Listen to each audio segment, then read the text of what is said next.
Hello दोस्तों। स्वागत है आपका हमारी यूट्यूब चैनल जी के दोस्त में। दोस्तों, आज है 10 जुलाई 2021 और 10 जुलाई से संबंधित करंट अफेयर्स के जितने भी इम्पोर्टेंट क्वेश्चंस बनते हैं उनकी चर्चा आज हम इस वीडियो में करेंगे। तो बने रहिए आप हमारे साथ शुरू से लेकर अंत तक। तो आज का हमारा पहला सवाल है, हिमाचल प्रदेश के पूर्व मुख्यमंत्री और वरिष्ठ कांग्रेसी नेता कौन हैं जिनका हाल ही में निधन हो गया? हिमाचल प्रदेश के पूर्व मुख्यमंत्री और वरिष्ठ कांग्रेसी नेता कौन हैं जिनका हाल ही में निधन हो गया? तो इसका सही जवाब होगा ऑप्शन ए, वीरभद्र सिंह। तो दोस्तों, इस सवाल से जुड़े हुए महत्वपूर्ण बिंदुओं को भी देख लेते हैं। 8 जुलाई 2021 को 87 वर्ष की आयु में इनका निधन हो गया।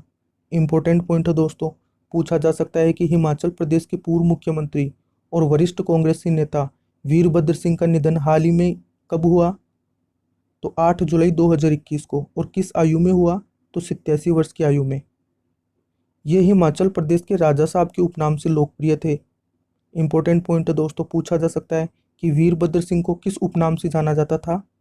तो हिमाचल प्रदेश के राजा साहब। ये 9 बार विधायक, 5 बार सांसद और 6 बार हिमाचल प्रदेश के मुख्यमंत्री रहे। इंपॉर्टेंट पॉइंट है दोस्तों, पूछा जा सकता है कि वीरभद्र सिंह हिमाचल प्रदेश के कितने बार मुख्यमंत्री पद पर रहे? तो 6 बार। ये है वीरभद्र सिंह जिनका निधन हो गया। तो हमारा अगला सवाल है, हाल ही में जारी आईसीसी T20 रैंकिंग में भारत के विराट कोहली किस स्थान पर रहे? आईसीसी T20 रैंकिंग में भारत के विराट कोहली किस स्थान पर रहे? तो इसका सही जवाब होगा ऑप्शन सी, 5वें स्थान पर। तो दोस्तों, इस सवाल से जुड़े हुए महत्वपूर्ण बिंदुओं को भी देख लेते हैं। इस सूची में इंग्लैंड के डेविड मालन पहले स्थान पर हैं। इंपॉर्टेंट पॉइंट है दोस्तों, पूछा जा सकता है कि हाल ही में आईसीसी द्वारा जारी की गई T20 रैंकिंग में पहले पायदान पर या पहले स्थान पर कौन रहा? तो इंग्लैंड के डेविड मालन। ऑस्ट्रेलिया के आरोन फिंच दूसरे स्थान पर रहे। यह भी इंपॉर्टेंट पॉइंट है दोस्तों, अगर दूसरे स्थान के बारे में पूछा जाए तो ऑस्ट्रेलिया के आरोन फिंच हैं। इस रैंकिंग में शीर्ष 10 में विराट कोहली के अलावा केएल राहुल शामिल है जो 6ठे स्थान पर है। इंपॉर्टेंट पॉइंट है दोस्तों, पूछा जा सकता है कि हाल ही में अंतर्राष्ट्रीय क्रिकेट काउंसिल या आईसीसी द्वारा जारी की गई T20 रैंकिंग में टॉप 10 में कितने भारतीयों को शामिल किया गया? तो 2 भारतीय खिलाड़ियों को, विराट कोहली और केएल राहुल को। विराट कोहली 5वें स्थान पर और केएल राहुल 6ठे स्थान पर हैं। पाकिस्तान के बाबर आजम इस सूची में तीसरे स्थान पर हैं। यह भी इंपॉर्टेंट पॉइंट है दोस्तों, पूछा जा सकता है कि हाल ही में आईसीसी द्वारा जारी की गई T20 रैंकिंग में पाकिस्तान के बाबर आजम को कौन सा स्थान प्राप्त हुआ है? तो तीसरा स्थान। तो आज का हमारा अगला सवाल है, हाल ही में केंद्रीय मंत्रिमंडल में भारत के किस राज्य से किशन रेड्डी पहले कैबिनेट मंत्री बने हैं? केंद्रीय मंत्रिमंडल में भारत के किस राज्य से किशन रेड्डी पहले कैबिनेट मंत्री बने हैं? तो इसका सही जवाब होगा ऑप्शन सी, तेलंगाना से।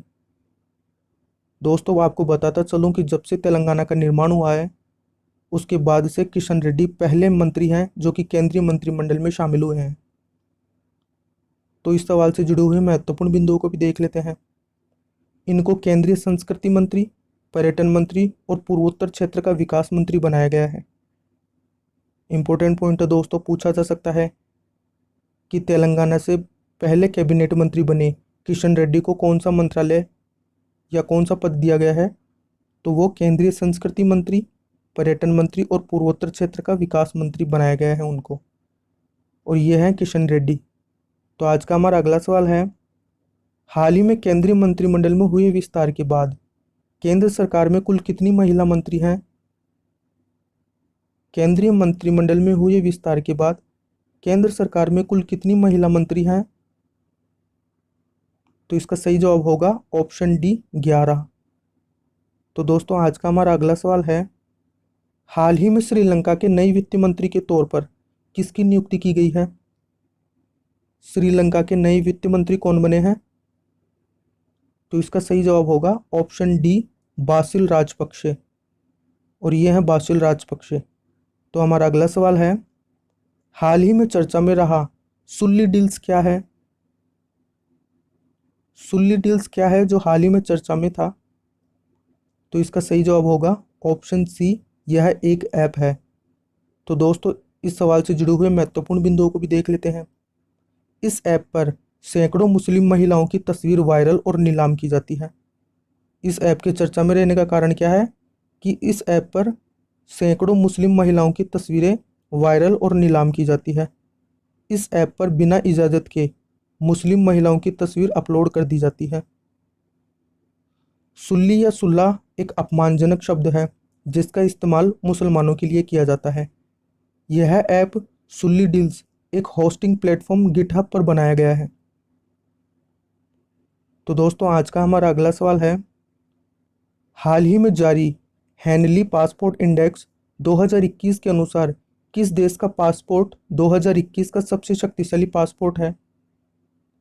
हेनली पासपोर्ट इंडेक्स 2021 के अनुसार किस देश का पासपोर्ट 2021 का सबसे शक्तिशाली पासपोर्ट है?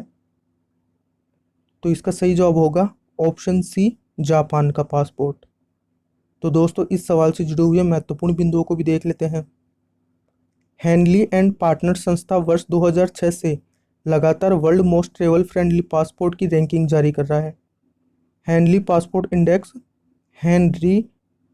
हेनली एंड पासपोर्ट संस्था द्वारा जारी किया जाता है। जापान का पासपोर्ट दुनिया के 193 देशों में वीज़ा फ्री या वीज़ा ऑन अराइवल एक्सेस की सुविधा देता है। इस सूची में सिंगापुर दूसरे स्थान पर है। इम्पोर्टेंट पॉइंट है दोस्तों, पूछा जा सकता है कि हाल ही में जारी की गई हेनली पासपोर्ट इंडेक्स 2021 में किस देश को दूसरा स्थान दिया गया? तो सिंगापुर को। इस सूची में दक्षिण कोरिया और जर्मनी संयुक्त रूप से तीसरे स्थान पर है। यह भी इम्पोर्टेंट पॉइंट है दोस्तों, अगर तीसरे स्थान के बारे में पूछा जाए तो दक्षिण कोरिया और जर्मनी संयुक्त रूप से तीसरे स्थान पर है।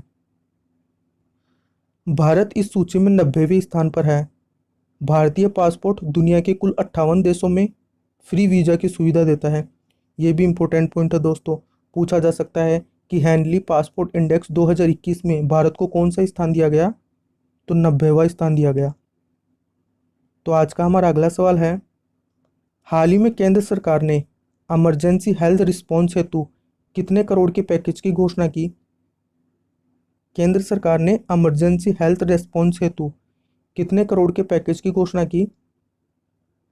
तो इसका सही जवाब होगा ऑप्शन सी, 23,100 करोड़ रुपए की। तो दोस्तों इस सवाल से जुड़े हुए महत्वपूर्ण बिंदुओं को भी देख लेते हैं।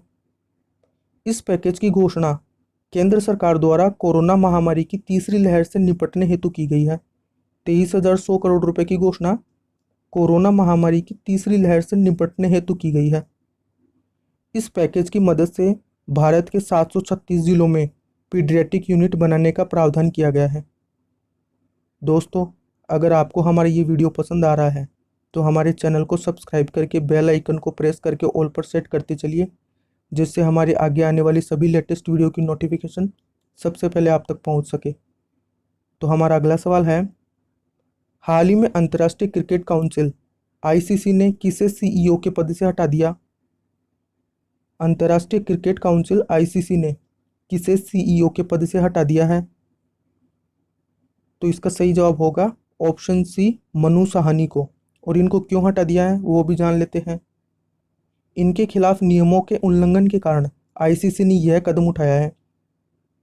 नियमों के उल्लंघन के कारण मनु साहनी को आईसीसी के सीईओ के पद से हटा दिया गया है। इनके स्थान पर जियोफ अलारडाइस को कार्यवाहक सीईओ बनाया गया है। ये इंपॉर्टेंट पॉइंट है दोस्तों, पूछा जा सकता है कि अंतर्राष्ट्रीय क्रिकेट काउंसिल आईसीसी के कार्यवाहक सीईओ कौन बने हैं? तो जियोफ अलारडाइस। ये है मनु साहनी जिनको हटा दिया गया है। तो हमारा अगला सवाल है, हाल ही में भारत के किस राज्य से जीआई प्रमाणित भालिया गेहूं की पहली खेप निर्यात की गई है? भारत के किस राज्य से जीआई प्रमाणित भालिया गेहूं की पहली खेप निर्यात की गई है? तो इसका सही जवाब होगा ऑप्शन बी, गुजरात राज्य से। तो दोस्तों इस सवाल से जुड़े हुए महत्वपूर्ण बिंदुओं को भी देख लेते हैं। गुजरात राज्य से गेहूं की यह किस्म केन्या और श्रीलंका को निर्यात की गई है। इंपॉर्टेंट पॉइंट है दोस्तों, पूछा जा सकता है कि हाल ही में भारत के गुजरात राज्य से भालिया गेहूं की किस्म किन दो देशों को निर्यात की गई है? तो केन्या और श्रीलंका को। गेहूं की यह किस्म गुजरात के भाल क्षेत्र से उत्पादित की जाती है। गुजरात के भाल क्षेत्र से। भाल क्षेत्र गुजरात के अहमदाबाद और भावनगर जिलों के बीच में पड़ता है। गुजरात के अहमदाबाद और भावनगर जिलों के बीच में। तो आज का हमारा अगला सवाल है, हाल ही में किस देश ने विश्व के सबसे ऊंचे रेत महल सैंड कैसल का निर्माण किया है? किस देश ने विश्व के सबसे ऊंचे रेत महल सैंड कैसल का निर्माण किया है? तो इसका सही जवाब होगा ऑप्शन सी, डेनमार्क ने।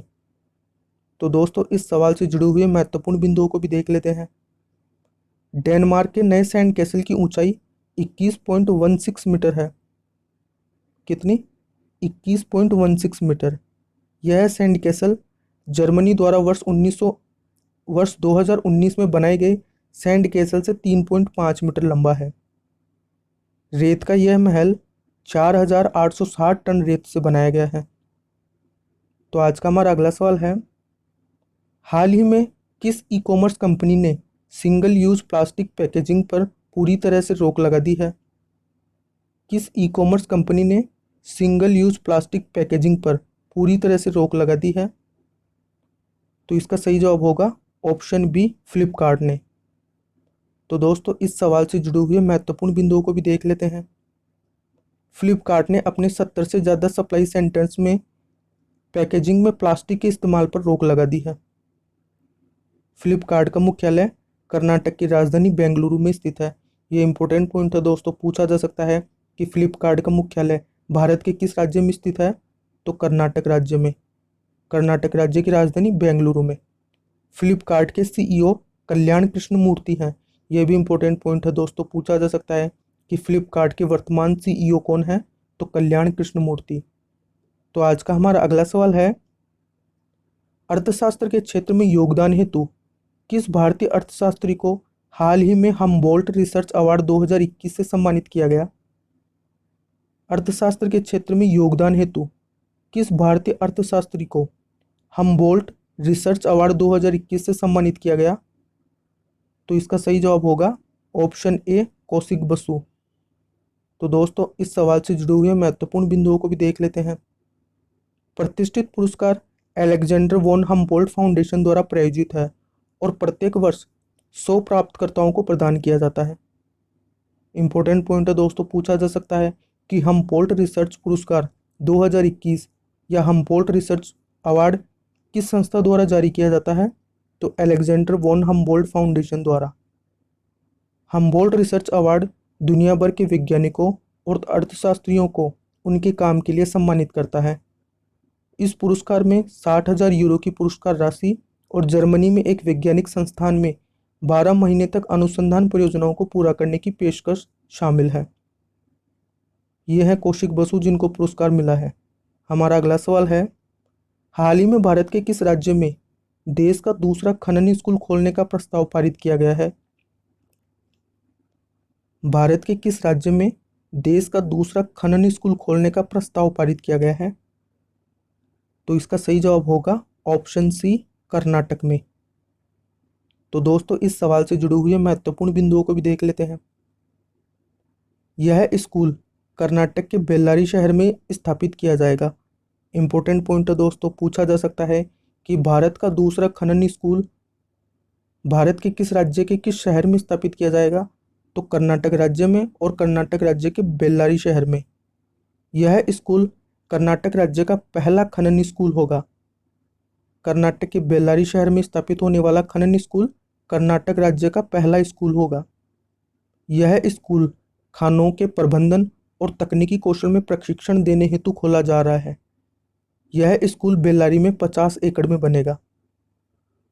तो आज का हमारा अगला सवाल है, हाल ही में वैश्विक रेटिंग एजेंसी फिंच ने वित्तीय वर्ष 2021-2022 के लिए भारत के सकल घरेलू उत्पाद की वृद्धि के अनुमान को घटाकर कितना किया? वैश्विक रेटिंग एजेंसी फिंच ने वित्तीय वर्ष 2021-2022 के लिए भारत के सकल घरेलू उत्पाद यानी कि जीडीपी के वृद्धि के अनुमान को घटाकर कितना किया? तो इसका सही जवाब होगा ऑप्शन सी, 10%। तो दोस्तों इस सवाल से जुड़े हुए महत्वपूर्ण बिंदुओं को भी देख लेते हैं।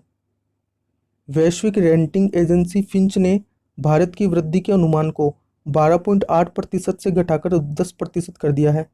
यानी कि पहले 12.8% था, इसे घटाकर 10% कर दिया है। तो दोस्तों आज का हमारा बोनस सवाल है, किस शहर में भारत का पहला समुद्री मध्यस्थता केंद्र स्थापित किया जाएगा?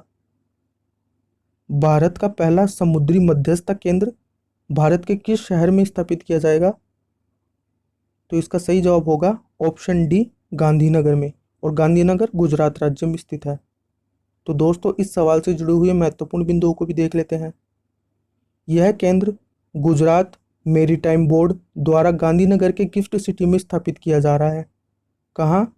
गुजरात मेरीटाइम बोर्ड द्वारा गांधीनगर के गिफ्ट सिटी में। गुजरात के वर्तमान मुख्यमंत्री विजय रूपानी हैं। इंपॉर्टेंट पॉइंट है दोस्तों, मुख्यमंत्रियों के बारे में अक्सर पूछ लिया जाता है एग्जाम में। तो गुजरात के वर्तमान मुख्यमंत्री विजय रूपानी हैं और गुजरात के वर्तमान राज्यपाल आचार्य देवव्रत है। Thank you for watching this video दोस्तों। आपको आज का हमारा ये वीडियो कैसा लगा हमें कमेंट करके ज़रूर बताएं और हमें इंस्टाग्राम पर भी फॉलो कर लीजिएगा। मिलते हैं एक और नई वीडियो में, तब तक के लिए बाय एंड टेक केयर।